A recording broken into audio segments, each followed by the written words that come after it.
Are you ready to get unstuck from your repetitive daily routine, tap into your mind and body's internal cues, and just discover the things in this world that will lead you to your life's greatest potential? Me too. I'm glad you're here today.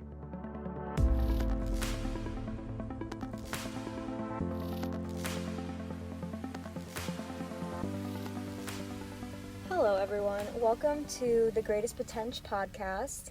I'm your host, Taylor, and today we are going to be getting into kind of goal setting, I guess. I know last episode we talked about resolutions, and I kind of wanted to build off of that a little bit and talk about how I set my goals, how I think about setting my goals, and bring in a little bit of my multi-$1,000 college education into the picture and talk about kind of like how I was guided to set work-based goals and career-based goals, but how that can also kind of trickle into our personal life and things like that. So, disclaimer for the day. I am still in my car. I know I said this was going to be done, but it's the end of the workday, and I really wanted to crank this episode out before I went back upstairs and kind of continued with my night. So, this is the last one. I promise this time. Actually, I can't make that promise, but the quality will be improving very soon. I have the mic. It's just that I'm too lazy to film in my own apartment. I just want to sit down in my car and do it because I don't want to go upstairs. Like, I'm that lazy. But anyways, back to the topic of today's podcast. So, goal setting. Obviously, like I already mentioned in the intro, a resolution is a little bit different in my mind than what I imagine when you're setting a goal. So, a resolution is kind of, I feel like a new beginning or a new chapter or something you want to change or implement in general. Like, it doesn't have to necessarily be a goal. It can be like a wish or a hope or a vibe. It doesn't have to be a tangible goal. But with a goal, there's kind of components of it, right? There's like somewhere you want to be, something you want to achieve. Maybe there are steps you can take to get there. Maybe there's research that has to be done before you can do it. There's a lot of different components, I feel like, of a goal that make it a little bit different than a resolution. And then another thing about goals too is it doesn't necessarily always fall at the beginning of a new year or maybe a new program or a new week or anything like that. Goals can kind of just fall into place whenever you feel like it. And so, with that being said, I'm gonna get onto a little bit of a educational piece here, or more like the education side of the conversation. And I'm gonna bring up this article from literallyindeed.com because I feel like it's actually a very good article and it kind of goes into exactly how I learned how to set goals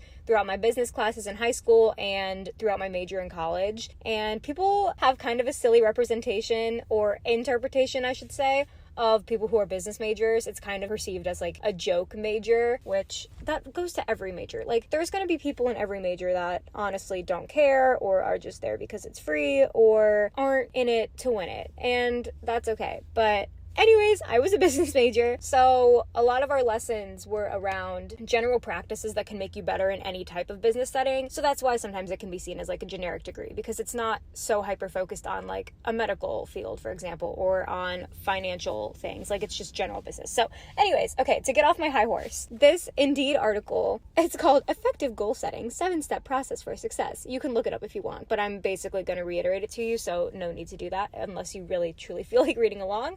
Feel free. But anyway, so they break it down in a lot of words, but basically their 7 steps are conducting a self-assessment, writing down your potential goals, converting these objectives into SMART goals, building an action plan to meet these goals, mapping out a timeline and setting deadlines, getting started on your goals, and then doing regular check-in on your progress.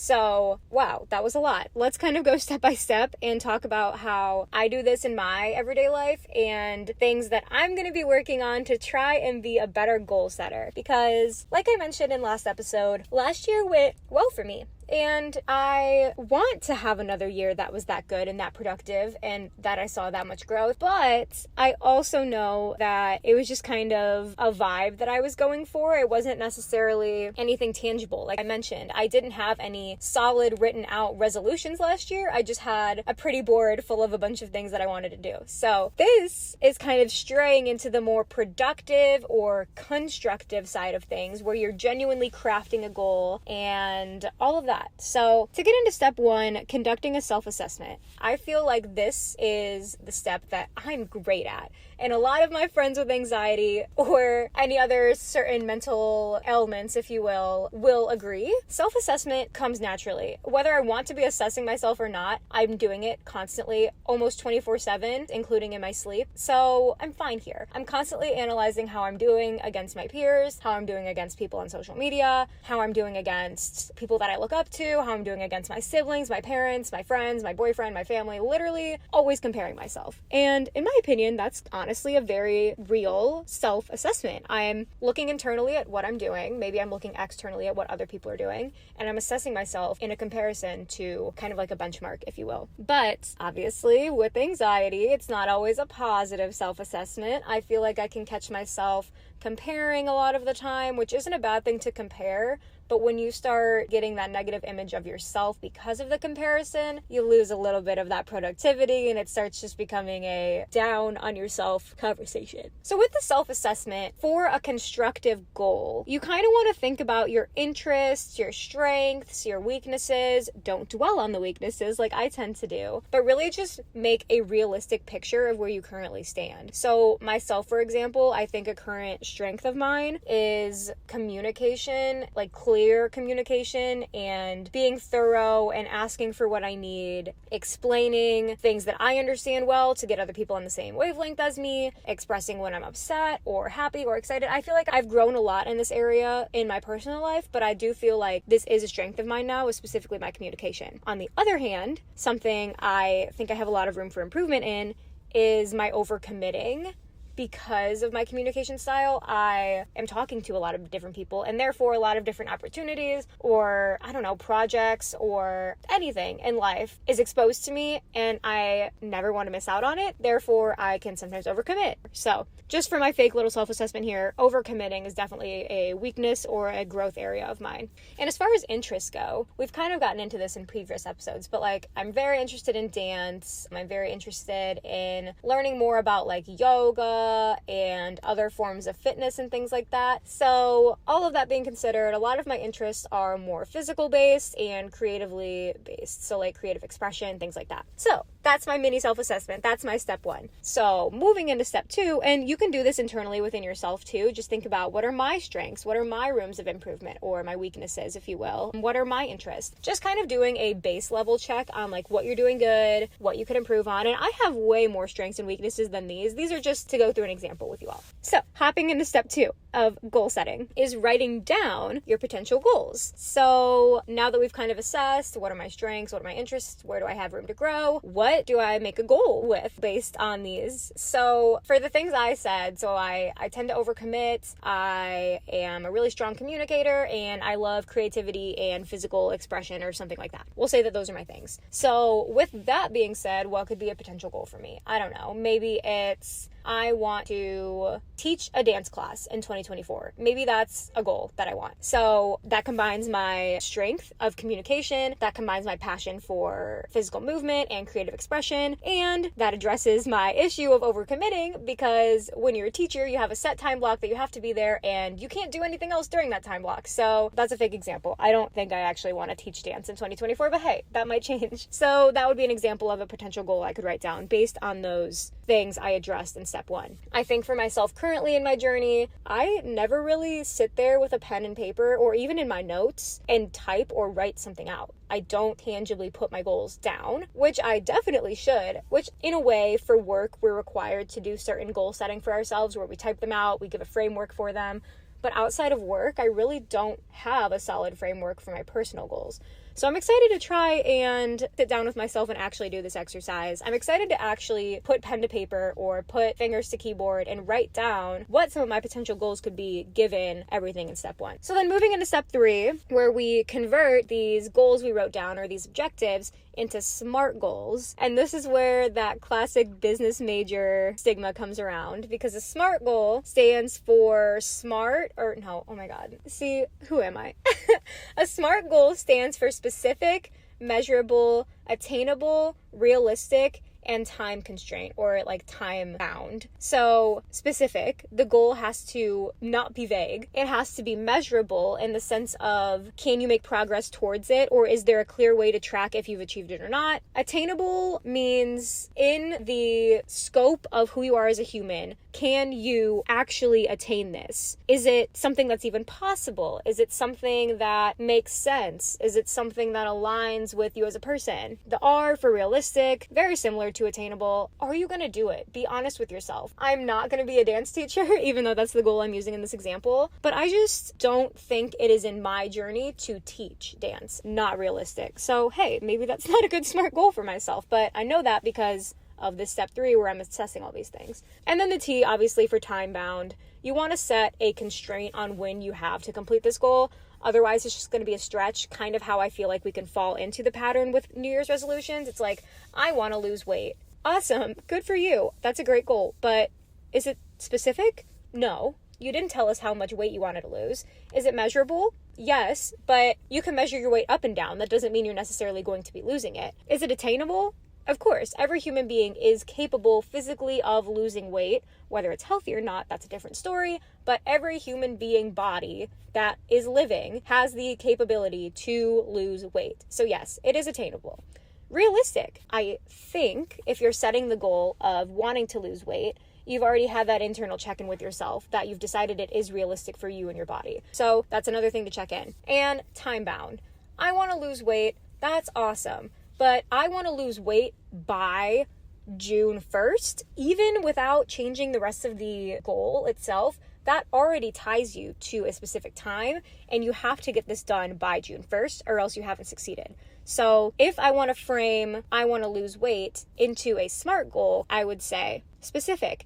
I want to lose 10 pounds. Measurable. I want to lose 10 pounds of body fat specifically. So, attainable and realistic, those don't really have to be added into the clause of the goal unless it's really necessary. Maybe you use the attainable and realistic portion of the goal to say, I want to lose 10 pounds of fat by exercising regularly and eating an improved diet. Maybe those are the things you use to kind of address that attainable and realistic portion of the goal. And then time bound. Let's just keep that by June 1st. So now, rather than our goal looking like, I want to lose weight, our goal now looks like, I want to lose 10 pounds of body fat by exercising regularly and eating an improved diet by June 1st. Look at that. That alone sounds like you are on your shit and you are about to accomplish this and there are no questions asked. This kind of goal is what I personally have been setting for myself in work, and it's what I set for myself a lot in college, and a lot of people can say the same. In the professional world, it's very, very easy to set your goals this way. 1, because sometimes you're required to, and 2, because there's very specific business results or like self-development results that can be tied to this format of goals. And in my personal life, I will say it's not often that I do format my goals this way. I'm excited to get to some goal setting, formatting my goals in a SMART format, if you will. So then moving on to step 4. This is a lot easier when you've done step 3, I will say, because step 4 is to build an action plan to meet these goals. You can't really form an action plan around I want to lose weight unless you've already addressed those other parameters that define the goal and make it very specific or SMART, if you will. So building an action plan. Let's tackle each kind of step of that goal, right? So going back to the example, I want to lose 10 pounds of body fat through improving my exercise regimen and creating a healthier diet by June 1st. Okay, what's my action plan? Say I set this goal January 1st. The first week of January, I want to do an internal evaluation of what I currently eat, things that I love, things that I crave, things that bring me comfort, and things that would be very good for my body, but I don't currently eat, or that I'm maybe afraid of, or that I don't like if you're a picky eater like me, things like that. So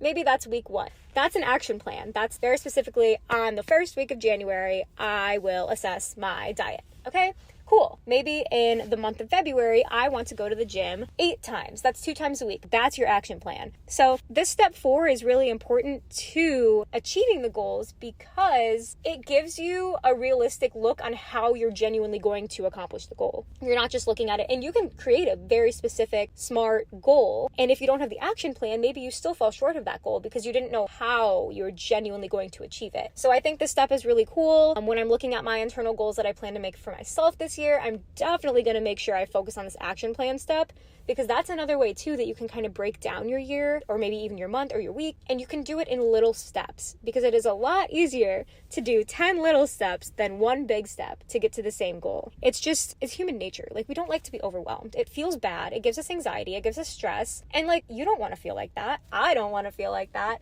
So by breaking down the goal into realistic, maybe tiny seeming steps, they all stack up against each other, and then they make that goal more realistic and possible for you. And a lot of us people that spend a lot of time on the internet have seen this whole trend going around where people are diagnosing themselves with ADHD or learning disabilities or various other situations, and they're diagnosing themselves because of like a video they see. And I am 100% advocate of never diagnosing yourself unless your doctors and advocates in your life are completely ignoring you and not blacklisting you. Maybe they are, but they're like gaslighting you into not believing whatever your conditions are. In that case, yes, please advocate for yourself. Please seek other opinions. Please self-diagnose. But like, if you're just an average Joe scrolling on the internet and you see a video about ADHD symptoms and you're like, oh my God, that's so me. Maybe, I don't know, maybe take it upon yourself to go get a medical opinion about that. I don't know, just saying. Anyways, of course I've fallen victim to like, oh my God, that's so me. Do I have ADHD? I don't know. I haven't sought medical attention about it, so I can't say I do or I don't. But something I found works really well for myself that I really want to try to stick to more this year is those baby steps. Like, maybe it's cleaning the house. I can't just say, I want to take care of the kitchen today. That doesn't work for me. I will freeze up and I'll be almost paralyzed from doing that chore because, one, I just don't really like chores. Who does? But two, I feel like it's way too overwhelming and I freak myself out and I just say I'm not going to do it unless I have to. Whereas my new approach I've been doing lately, and I really like it, but it's like, I'll put in my notes, clean kitchen. That's the general category. That's not the task. And then within the kitchen task, it is dust off counters, spray counters, scrub counters, wipe counters. Okay, counters are done. Check off counters. Then we move on to oven maybe. Maybe it's dust off oven, spray oven, scrub oven, wipe oven. Awesome. Now oven's checked off the list. And it sounds dramatic and it sounds childish, but for me, that's just the way my brain operates. And it helps me be very productive when I need to, especially in a pinch, when I break down the tasks into itty bitty baby tasks, because I see, oh, sweep off the counters. That takes 1 minute. Easy, done. And then I get the satisfaction of checking it off my list, even though it's the tiniest portion of what I actually have to do. But I get that like dopamine hit and I'm like, ooh, I dusted off the counters. Okay, time to spray them, time to scrub them. And it keeps going and going. And then before I know it, I've spent 7 hours cleaning my house without a break. But I don't feel exhausted and I don't feel overwhelmed because the entire time I was getting the constant gratification of checking things off and feeling like I was closer to the goal. So I don't know, that may be a tangent, but that may also lead into just like another way you can think about the step 4 of building action plans to meet the goals. Maybe your action plans have to be a lot of baby steps, and maybe someone else's action plan is just a very vague, I need to do it this way. And that works for you in your very personal way. Sometimes it takes some trial and error if you've never done it. And yeah, so it's all very personal, up to you. Moving on from step 4 though, I think we've got the gist there, is mapping out a timeline and setting deadlines. So that kind of goes into the way that I describe step 4 of building the action plan. Maybe I jumped the gun a little bit here because I was just thinking of what's next. But like the way I said, maybe in February I want to exercise 8 times. That's kind of where the step 5 comes in, where you have your timeline of how you want to achieve the steps you're going to take or your action plan to get to the goal. So I really did kind of already touch on this with step 4, but just to maybe give a different example or a different way to look at it, maybe there's something in your life that doesn't actually have a deadline to it that you have to give a deadline to.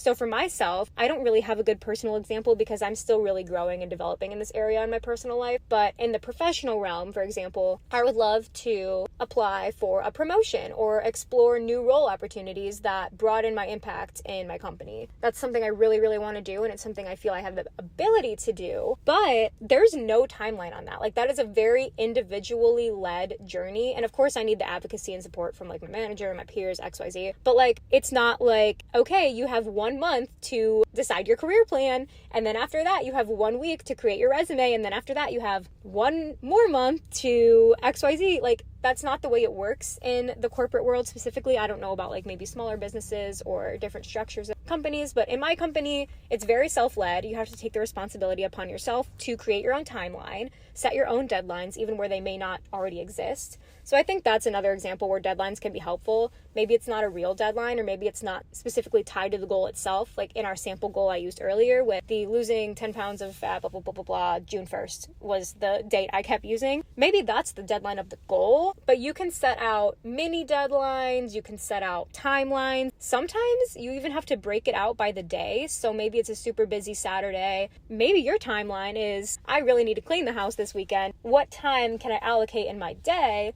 to do it? And that's going to be another episode too about like time budgeting and time allocation, but again, different episode. We won't dive too much into it today. But yeah, that's step 5. Just setting a timeline and deadlines. But anyway, moving on to step 6 is just getting started on the actual goal portion. So we've done all this backward. We've named out our goal. We've made a SMART goal. We've made our steps to achieve it. We've decided on timelines. We have really set us up the framework to be successful. Now you have to just do it. You have to take the steps. And I talked about this in last episode too. You have to put in the work to achieve the goal, or to achieve the wish, or XYZ. You have to genuinely put in the work. So that's awesome that I said in this fake example, I want to exercise 8 days in February. Cool. You have to go to the gym, or you have to go to your mat in the living room and do your little ab video on YouTube, or you have to stretch in the bedroom while you're waiting for XYZ. You have to actually do what you say is the step it takes to get to the goal, or else the goal's not going to happen. It's great to have it all there in ink, but you also have to do a little bit of work. Like, you have to go to the gym, you have to do XYZ to achieve it. Also, if we had a counter for the amount of times I said the letters XYZ throughout this entire podcast, we might be rich. Maybe someone should start one. I don't know. But anyways, getting started can be really, really hard, especially when you're like me in the situation I described for the example of cleaning my house. I sometimes get paralysis when I think of starting a new task or a new goal or what have you, because I'm afraid, not actually, like, I don't have a fear of cleaning.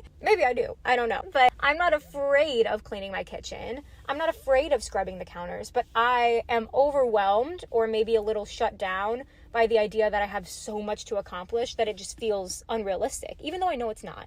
I know I have the capability to do it, but it feels like it's out of my reach. And that's why getting started for a lot of people, including myself, can feel paralyzing or can feel scary or can almost make you lose progress in certain areas because you're so frozen by the thought of starting that you never start. And I think that's going to be something I really, really want to work on this year, is just getting started. Maybe I set my alarm 30 minutes earlier. Will I wake up to it? Who knows? Hopefully. But if I set my alarm 30 minutes earlier, do I want to have all this time in my day where I'm awake and spend it on social media? Or do I want to take those 30 minutes, force myself out of bed no matter how comfy and warm I am, and maybe I just start, this sounds so silly, but maybe I do lunges to the bedroom door. And then my muscles are reminding me, hey, that feels good. Don't you have a goal today to work out or exercise? And then it kind of gets your brain warmed up. You're like, okay, actually, you're right. It's not that bad. I just did 10 lunges. What's 30 more? And then what's a couple more jumping jacks off of that? And hey, what's a stretch after I'm done? Or hey, maybe I finish up with 30 crunches. And before you know it, you've done a 20-minute workout and you've moved your body and you've activated your muscles. And look at you. You're improving yourself just because you got started. And like I said, I am complete victim of this as well. It can be very scary and very paralyzing and hard to get started. And I think that's why Indeed.com lays this out as a part of efficient goal setting, because it is really important that you do get started. But if you feel good and you feel like you can trust yourself in the way that you set your goal, you can get started. I know you can, because you wouldn't be on step 6 if you didn't have a SMART goal that was, remember, attainable and realistic. So you've made it to the step. I've made it to this step. We just have to get started.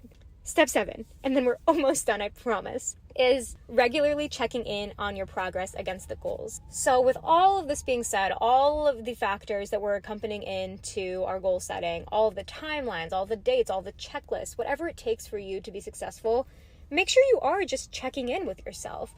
Do you feel like you did a good job? Do you feel like you failed at this? Do you feel like this is not really working out so well? And is there a way that you can pivot that? I feel like that goes along with that paralysis as well. Sometimes you get so caught up in the fact that you are failing at something that you're afraid to pivot the plan because all you see is that failure. You don't see it as an opportunity to change the goal or adjust or tweak the goal. You just see it as, I haven't achieved it. Great, that's it. It's over. I'm not doing it. And I feel like I'm sure a lot of people can relate to this with me. I sometimes get this way with chores. Honestly, I'm not very good at chores the more I go through this episode, but it's like if you are sitting in your goal and you don't feel like you're making progress, or maybe you feel like you've made so much progress that the goal isn't serving you anymore, I think this step 7 of doing the regular check-ins for the goal will really, really be a good practice for you. And I really think it'll be a good practice for myself as well to just tone back into that realisticness of the goal.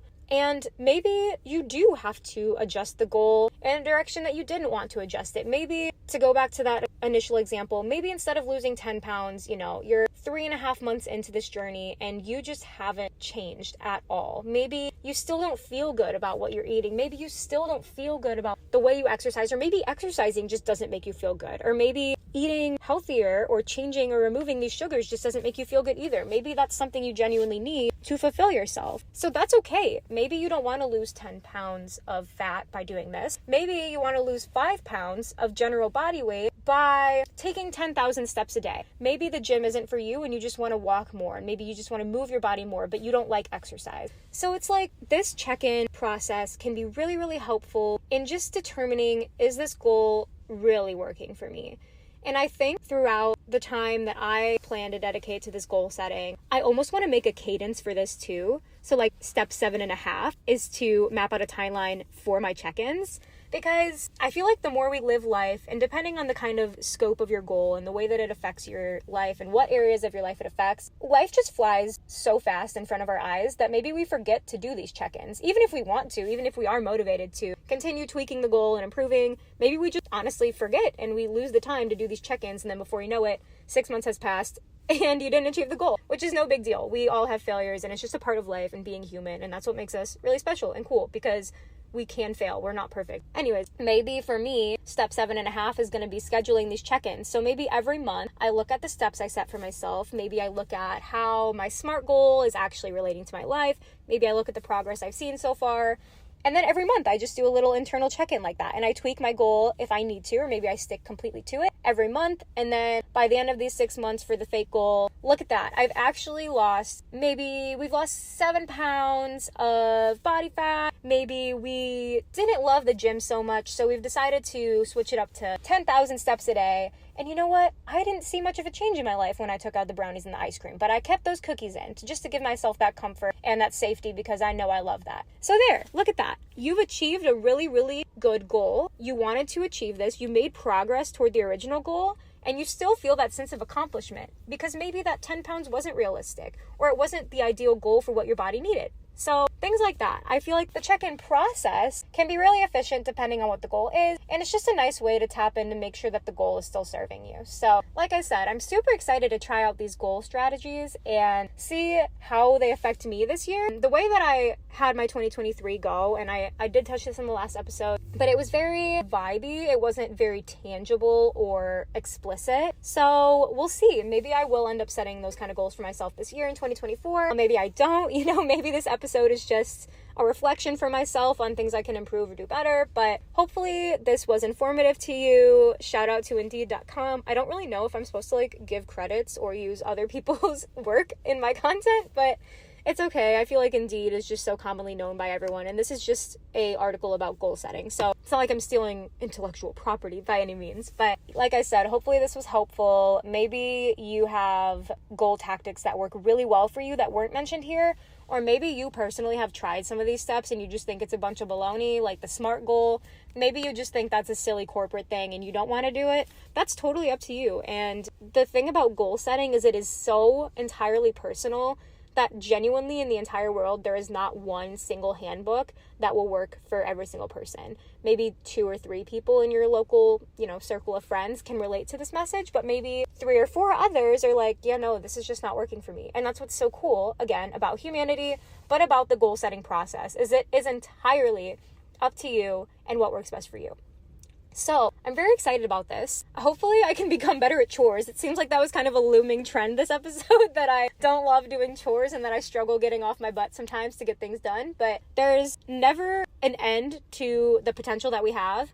And I really hope that this podcast can continue to support myself and support you in our journey to find that greatest potential. So thank you for joining me today, and I'll see you in the next one. Thanks. Bye.